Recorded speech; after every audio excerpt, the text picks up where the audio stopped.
Hello बच्चों, आज हम एमयू बीटेक के पीवाईक्यू सॉल्व करेंगे और चैप्टर रहने वाले हैं हमारा फ्लूइड मैकेनिक्स और सॉलिड्स। इन दोनों चैप्टर से क्वेश्चन बहुत कम है, तो मैंने इस एक ही वीडियो में सारे क्वेश्चन को ले लिया है। तो पहला क्वेश्चन देखते हैं हम 2023 का। क्वेश्चन रहने वाला है liquid of density D and surface tension S rises to capillary action का क्वेश्चन है of diameter D. If an angle of contact is 0, then the weight of the liquid in the capillary tube will be. एक हमारे पास capillary tube है, उसका diameter हमें दिया हुआ है D, तो रेडियस हम लिख लेंगे बच्चों D/2। एंगल ऑफ कांटेक्ट 0 है, the wait of the liquid in the capillary tube. जो ये राइज होगा किसी हाइट h तक राइज होगा इसमें, ठीक है बच्चों। तो इसका हमें वेट कैलकुलेट करना है। तो वेट हम लोगों को पता है होता है mg। तो मेन बात यह है कि पहले हमें इस लिक्विड का मास निकालना पड़ेगा कि कितना मास ऊपर की तरफ आया है। तो मास को हम क्या लिख सकते हैं, डेंसिटी मास अपॉन वॉल्यूम। तो मास हो जाएगा हमारा density into volume. Density rho मान लेता हूं, वॉल्यूम जो शेप ये लेगा वो लिक्विड वो सिलेंडर की फॉर्म में लेगा, तो हम इसको क्या लिख देंगे, volume pi r square h into g. सबसे मेन बात, हमारे पास एच है ही नहीं, तो हमें पहले एच कैलकुलेट करना पड़ेगा। और जो कैपिलरी राइज का एच का फॉर्मूला वो कितना होता है, 2t cos थीटा आर रो जी। इसमें स्मॉल आर इस कैपिलरी ट्यूब की रेडियस है जो कि हमें क्वेश्चन में दिया हुआ है डायमीटर, और एंगल ऑफ कांटेक्ट 0 है तो cos 0 1। This is D/2, this is rho and this is g. तो ये हो जाएगा हमारा 4t d rho g। h हमारा कैलकुलेट हो चुका है, हम h की जगह पे वैल्यू पुट कर लेते हैं, और क्योंकि डायमीटर के फॉर्म में हमारे पास आंसर है तो इसको D/2 का होल स्क्वायर, h की जगह हम लिख देते हैं 4t d rho g into जी। तो रो से रो कैंसिल आउट, जी से जी कैंसिल आउट। अब स्क्वायरिंग करेंगे, 2 का स्क्वायर 4, ये भी कैंसिल आउट हो जाएगा। ऊपर बचेगा pi d square T by d, d से डी कैंसिल, तो पाई डी टी। क्वेश्चन में सरफेस टेंशन को टी नहीं एस बोला गया है, तो आंसर बी हो जाएगा, पाई डी एस। ठीक है बच्चों, नेक्स्ट क्वेश्चन करते हैं। ये क्वेश्चन भी बहुत अच्छा है, इसके रिजल्ट सब लोग याद रखेंगे। A piece of ice is tied using a string to the bottom of a bucket A. The bucket is filled with water. मैं आपको क्वेश्चन समझा देता हूं। ये क्वेश्चन कुछ इस तरीके से रहने वाला है कि हमारे पास ये दो फॉर्म है, एक में ये ब्लॉक यहां पर सिंक हो रखा है, और एक केस में ये आइस का ब्लॉक यहां फ्लोट कर रहा है। ठीक है बच्चों, हमसे पूछा गया है कि अगर दोनों केसेस में ये आइस का ब्लॉक मेल्ट कर जाए तो क्या होगा, क्या ये राइज होगा, क्या फॉल होगा ये लेवल, या सेम रहेगा। ऐसे करके हमें कुछ ऑप्शंस यहां दिए हुए हैं। The level of water remain unchange in both cases, तो हमें यही देखना है। तो पहले समझते हैं। अगर हम केस ए को देखें, आपको पता होना चाहिए कि डेंसिटी ऑफ आइस कम होती है डेंसिटी ऑफ वाटर से। ठीक है, density of ice is smaller than density of water. इससे क्या पता करते हैं हम लोग, हमारे पास फॉर्मूला है वॉल्यूम, डेंसिटी का मास अपॉन वॉल्यूम। तो वॉल्यूम हो जाएगा मास अपॉन डेंसिटी। तो जब तक ये आइस की फॉर्म में है तो उसका वॉल्यूम कितना होगा, जरा देखते हैं कि मास रिमेन कांस्टेंट, वो पिघले या पिघले नहीं तो रहेगा उतना ही। तो डेंसिटी ऑफ आइस, और जब ये पिघल जाए तो जब वो वाटर की फॉर्म में आ जाए तब क्या रहने वाला है, जरा ये देखते हैं। जैसे कि आप लोगों को दिख रहा है कि डेंसिटी ऑफ वाटर ज्यादा है और डेंसिटी ऑफ आइस कम है। तो जब आइस कम है तो इसका वॉल्यूम ज्यादा होगा वाटर के रिस्पेक्ट में। यहाँ की डेंसिटी, आइस की डेंसिटी कम है तो ये ज्यादा आने वाला है, ये ज्यादा है तो ये कम आने वाला है। इसका क्या मतलब है, जब तक वो आइस है वो ज्यादा वॉल्यूम स्पेस यूज कर रहा है, मगर जब वो पानी बन जाएगा तो वो स्पेस कम यूज करेगा। तो कहने का मतलब इस पहले केस में हमारा जो लेवल है वो डाउन होगा। कहने का मतलब the level of water will go down. उसमें भी दो ऑप्शन दिए हुए हैं। पहला ऑप्शन दिया हुआ है कि water will go down but unchange in bucket B, जो सेकंड केस है, और इसमें दिया हुआ है कि लेवल डाउन होगा मगर उधर बढ़ेगा। तो हमें इन दोनों में ही कंफ्यूजन है, हम तो कंफ्यूजन दूर करते हैं, इसको समझते हैं। अगला पार्ट ये कहता है, इसको हम रब कर लेते हैं। अगर ये आइस फ्लोट कर रही है, क्या कर रही है बच्चों, अगर ये फ्लोट कर रही है आइस, जैसे कि हमें दिख रहा है, तो इसको मिटा के दोबारा इसको ड्रॉ करते हैं। अगर ये आइस फ्लोट कर रही है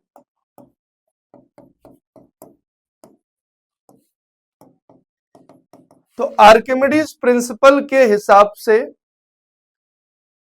wait of the ice must be equal to the buoyant force. साफ सी बात है, अगर ये फ्लोट हो रहा है, और बायोंड फोर्स किसके बराबर होता है, wait of the displaced liquid. Displaced liquid, ठीक है। हम एक एग्जांपल लेते हैं। मान लेते हैं कि एक केजी का ब्लॉक है। कितने केजी का ब्लॉक है, 1 केजी का, और पानी की डेंसिटी हमको पता है 1000 केजी पर मीटर क्यूब। ठीक है मेरे बच्चों, अगर हम ये देखें कि अगर इस ब्लॉक को मैं यहां से बाहर निकाल लूं, मान लो ये मेल्ट हो जाए, या तो उसको हम यहां निकाल लेते हैं, चेक करते हैं कितनी जगह घेर रहा है। तो अगर मैं इसको इस तरीके से ड्रॉ करूं, हम ये वॉल्यूम अगर कैलकुलेट करना चाहें ये कितना है, तो अगर यहाँ पे बायोंड फोर्स और वेट बराबर है तो वेट कितना लग रहा होगा, 10 न्यूटन का लग रहा होगा। साफ सी बात है, तो बायोंड फोर्स भी कितने का होगा, 10 न्यूटन का होगा। तो बायोंड फोर्स किसके बराबर होगा, weight of the displaced liquid. Weight of the displaced liquid m into g. m into g मतलब डेंसिटी इंटू वॉल्यूम। लिक्विड भरा है, पानी भरा है, तो उसकी डेंसिटी उसका वॉल्यूम इंटू जी। और हमारे इस कॉन्सेप्ट के हिसाब से हमने इसको ले लिया 10 न्यूटन। जैसा कि आपको दिख रहा है जी भी हमारा कितना होता है, 10 होता है, हम समझते हैं इसको। ये आ गया, और डेंसिटी आ गई हमारी 1000, और वॉल्यूम आ गया v, तो 1/1000। और आप इसको लीटर में कन्वर्ट कर देंगे तो it comes up to be 1 litre. क्या आएगा ये, 1 लीटर आएगा। तो कहने का मतलब कि ये जो स्पेस होगा वो कितना होगा, 1 लीटर के वॉल्यूम के लिए होगा। अब आइस पिघल गई है, मतलब 1 किलो की आइस पिघल गई है, तो 1 किलो की आइस जब पिघलेगी तो वो भी कितना वॉल्यूम क्रिएट करेगी पिघलने के बाद, वो भी 1 लीटर क्रिएट करेगी। तो कहने का मतलब कि ये 1 लीटर की स्पेस है, और जब वो बर्फ पिघली तो वो वॉल्यूम भी कितना आया, क्योंकि बर्फ है तो उसकी डेंसिटी कम होगी, मगर जब पानी बन जाएगी तो उसकी भी हमारी 1000 केजी पर मीटर क्यूब हो जाएगी। तो जितना वो पहले स्पेस था पिघलने के बाद उतना ही स्पेस वो फिर से ले लेगी। तो इसका मतलब ना लेवल हमारा डाउन होगा ना राइज होगा, लेवल विल बी सेम। ठीक है बच्चों, एक कॉन्सेप्ट और ध्यान में रखिएगा। अगर आपको ये कह दे कि एक आइस किसी सी वाटर पे रखी गई है, तो सी वाटर की डेंसिटी आइस की डेंसिटी से ज्यादा होती है, और रेगुलर हमारा जो वाटर है उससे भी ज्यादा होती है। तो इस केस में रिमेन सेम नहीं रहेगा, ये राइज हो जाएगा। इसको भी ध्यान रखिएगा, अगर ऐसा कोई सवाल है तो इस केस में ये राइज हो जाएगा। क्यों, क्योंकि सी वाटर की डेंसिटी ज्यादा है, तो आप जब डिवाइड करेंगे तो वो 1 लीटर नहीं आएगा, वो कहीं 0.9 0.98 समथिंग आएगा, और जब पिघलेगा तो वो 1 लीटर में कन्वर्ट हो जाएगा, आइस जो हमारी प्योर आइस है, तो लेवल अप कर देगा उसको। ठीक है, तो इसके लिए इसका आंसर होना चाहिए option B, will remain unchange in bucket B. ठीक है बच्चों, आगे बढ़ते हैं।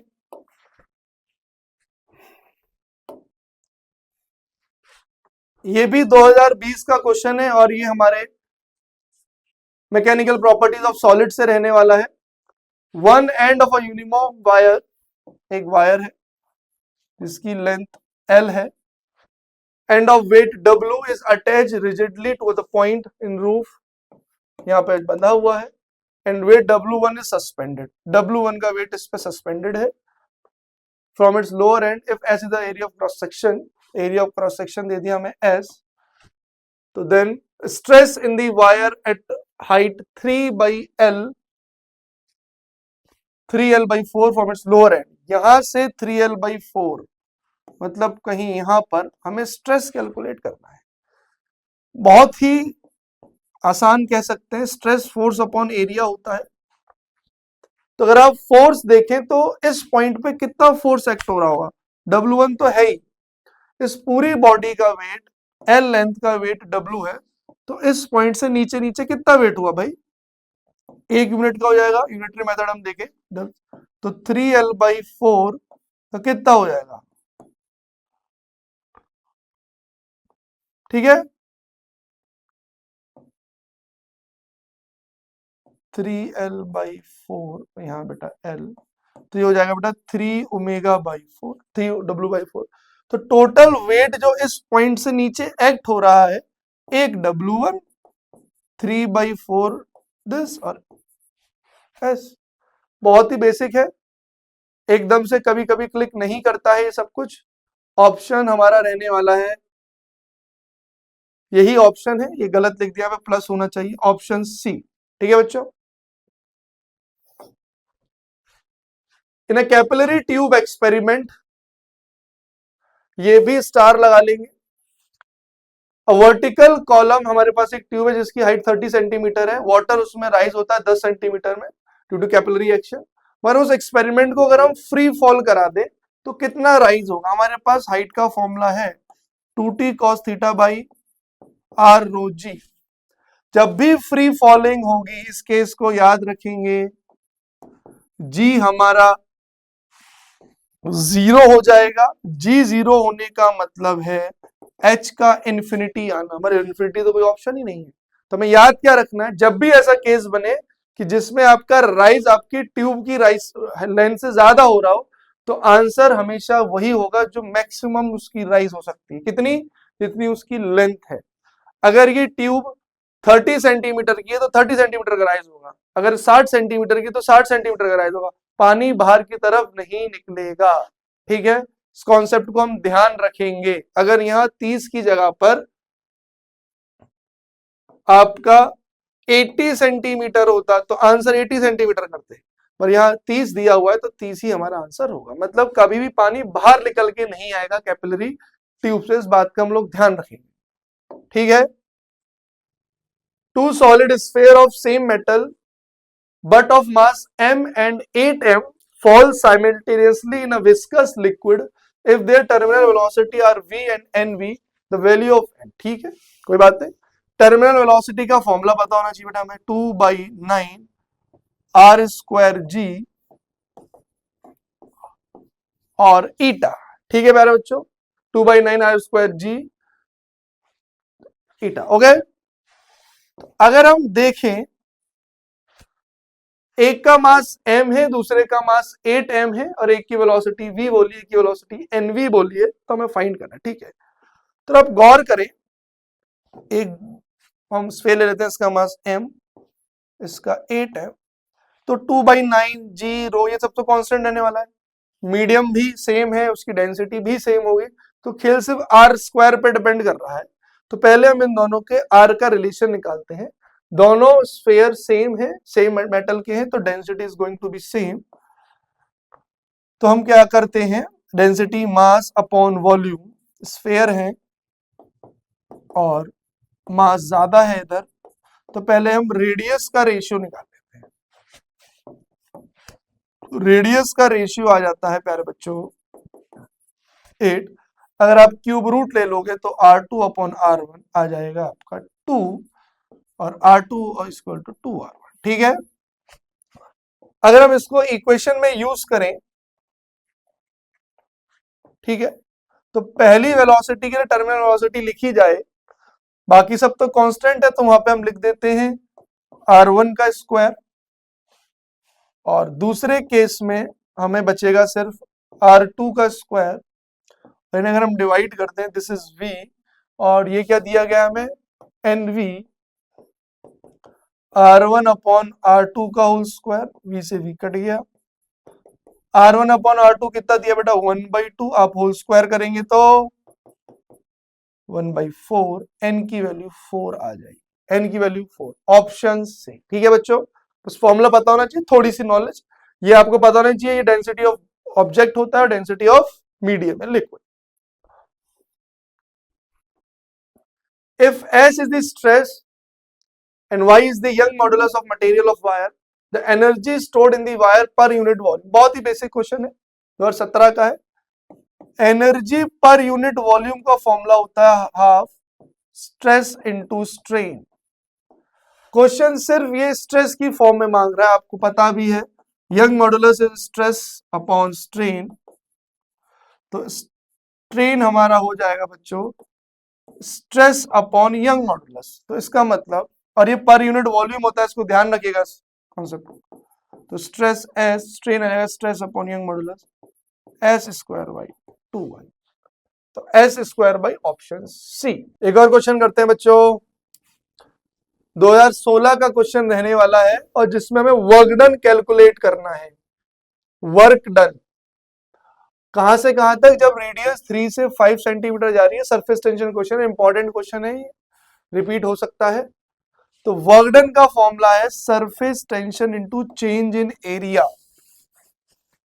सरफेस टेंशन दी हुई है जो कि रहने वाली है हमारी 0.03, चेंज इन एरिया तो स्फेयर है 4/4 pi r square minus 4 pi r square, final minus initial, 4 pi को हम कॉमन कर लेते हैं, r final minus r initial, final radius 5, initial 3, और ये सब कुछ सेंटीमीटर में है तो कन्वर्ट भी करना पड़ेगा हमें साथ के साथ। तो 25 सेंटीमीटर को अगर मीटर में करेंगे तो हम लोग, स्क्वायर है तो ये हो जाएगा, ये 9 इंटू 10 की पावर माइनस 4 हो जाएगा। अगर हम कॉमन ले लें 10 की पावर माइनस 4, तो 25 माइनस 9, ये हो जाएगा हमारा 4 इंटू 3 इंटू 10 की पावर माइनस 6, और ये आ जाएगा हमारा 16। एक चीज और ध्यान रखेंगे कि ये बबल है, तो जब भी बबल आए तो आप 2 का मल्टीप्लाई और कर दें। क्यों? क्योंकि यहाँ पे 2 फ्री सरफेस होते हैं, अगर ये ड्रॉप होता सिंगल कोई दिक्कत नहीं है, बबल है तो 2 का मल्टीप्लाई कर दिया जाएगा, तो एंड में हम 2 का मल्टीप्लाई कर देते हैं, बस इसको ध्यान रखना। ये आ जाएगा 12 और ये 2 और ये माइनस 16, 24 इंटू 16 इंटू 10 की पावर माइनस 3। आप इसे सॉल्व करेंगे तो ये लगभग आएगा आपके पास, मिली जूल में बताना है तो -3 पावर हो जाएगी, तो 0.4 कितना आएगा, 0.4 पाई मिली जूल, पाई इस यहां रखा हुआ बच्चों। ठीक है, चलो एक और क्वेश्चन करते हैं। यंग मॉडुलस से रहने वाला क्वेश्चन है, 2 wire of equal cross section but 1 made up of steel, दोनों का क्रॉस सेक्शनल एरिया सेम है, 1 made up of steel and other of copper, एक स्टील का बना हुआ है और एक कॉपर का बना हुआ है, are joined end to end when the combination is kept under the tension, किसी एक, the elongation in the 2 wire are found to be equal, दोनों में जो एलोंगेशन आए वो सेम आए, स्टील का एलोंगेशन और कॉपर का एलोंगेशन क्या आया, बिल्कुल सेम आया है, दोनों के यंग मॉडुलस दिए हुए हैं, then the ratio of length of the 2 wire. Okay, तो पहले क्वेश्चन समझते हैं।